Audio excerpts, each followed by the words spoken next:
ఇస్కరియోతు యోధ అసలు సహవాసములో ఉన్నవాడు బయట వారి మాటల దగ్గరికి ఎందుకు వెళ్ళాడు? అర్థమవుతుందా లేదా? ఇస్కరియోతు యోధ యేసుప్రభు సహవాసములో ఉన్నవాడు ఎక్కడికి వెళ్ళాడు? దేని కొరకు? సంఘాన్ని ఎడగొట్టడానికి, సంఘాన్ని పాడు చేయడానికి, సేవని పాడు చేయడానికి. అంతేనా కాదా? నేను మరలా అంటాను, ఆనాటి ఇస్కరియోతు యోధ అతనైతే ఈనాడు కూడా చాలామంది ఇస్కరియోతు యోధాలు ఉన్నారు సంఘాల్లో. ఈనాడు కూడా చాలామంది ఇస్కరియోతు యోధాలు ఉన్నారు. లేరా? సంఘాలని పాడు చేసేవాళ్ళు లేరా? సేవని పాడు చేసేవాళ్ళు లేరా? సేవలో ఉంటూ, సహవాసంలో ఉంటూ, ప్రార్థనలో ఉంటూ, మందిరాల్లో ఉంటూ, ఆరాధనలో ఉంటూ కూడా వీళ్ళ ఆలోచనలు ఎక్కడుంటాయి? ఎవరితో మాటలు? ఇస్కరియోతు యోధ ఉన్నాడు, మాట్లాడుతున్నాడు, ప్రభుతోనే ఉన్నాడు. మరలా ఎక్కడికి వెళ్ళిపోయాడు?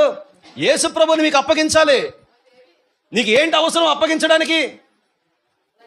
అప్పగించాల్సినంత అవసరం ఏంటి? సహవాసంలో ఉన్నవాడివి నువ్వు ఎక్కడికి వెళ్ళావు? ఎవరి మాటలు వినడానికి వెళ్ళావు? మీకు అర్థమవుతుందా? అర్థమవట్లేదా? ఈనాడి ఇస్కరియోతు యోధాలు కూడా సంఘాల్లో ఉన్నారు.